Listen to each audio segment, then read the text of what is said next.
This is 5 running backs I'm going to bench this week in fantasy football and stay away from. The number 1 guy is Todd Gurley of the Atlanta Falcons.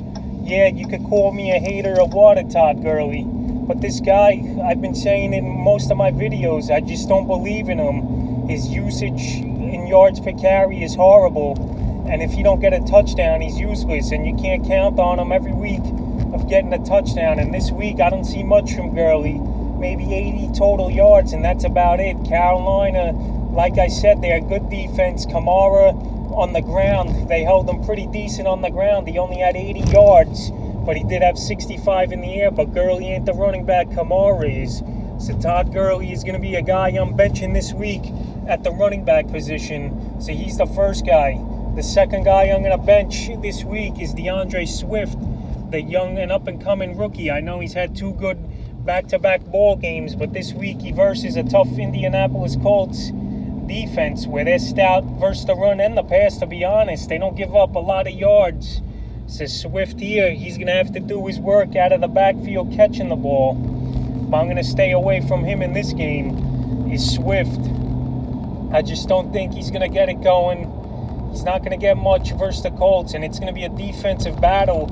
I could also see this ball game being. The third running back I'm going to bench is David Montgomery. This guy, I know he's getting number 1 usage, but he's not playing like a number 1 back. Unless you're in PPR, then you could live with his 11 to 12 points a game. But this week he's got a good Saints defense that is pretty stout against the run. And we saw him last week shut down Mike Davis, who's been on fire since he filled in for Christian McCaffrey. But this week, David Montgomery, he's got to go to the bench, man. This guy, he's just not doing what you want him to do, especially getting 15, 20 carries guaranteed and catches a week. So David Montgomery, stay away from him and put him on your bench this week if you could do it.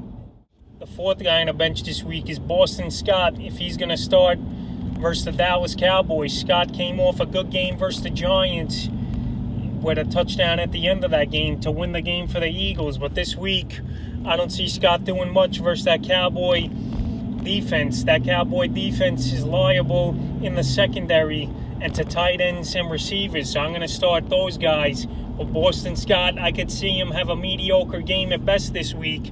I could see Scott only getting 9 to 10 points, and he's probably your running back number 2 heading into this week. So I'm going to put him on the bench. I just don't see Scott doing much unless he's going to kill him out of the backfield. But believe it or not, Dallas is pretty good against running backs receiving also. So Scott this week, I think Dallas gets to him and they stop him. We saw Gibson, last week come off a big game versus Dallas. But this week, Scott a little smaller of a running back and he's better in the flats. So if he's not going to be receiving the ball that well, I'm going to bench him in this game if he's even the starter. If it's Sanders is a starter, he's a top 5 back for the week, I would say. So that's the 4th running back I'm going to bench is Boston Scott this week. And the 5th and final guy I'm going to bench this week is Geo Bernard. He came off a nice performance in PPR leagues with 20 fantasy points. But this week he's versing the Tennessee Titans, who are pretty stout versus running backs. We saw James Conner have a mediocre game after he's been putting up low end to high 2 running back numbers over the last few weeks. And this week I just don't see Geo Bernard doing that much if he's the starter as well. So I'm going to put him on the bench. It was a good week for Geo Bernard, but this week he's going to go backwards, I say, and not have the impact he did like he did last week. So those are 5 running backs I'm going to put on the bench this week, and there's better options to start.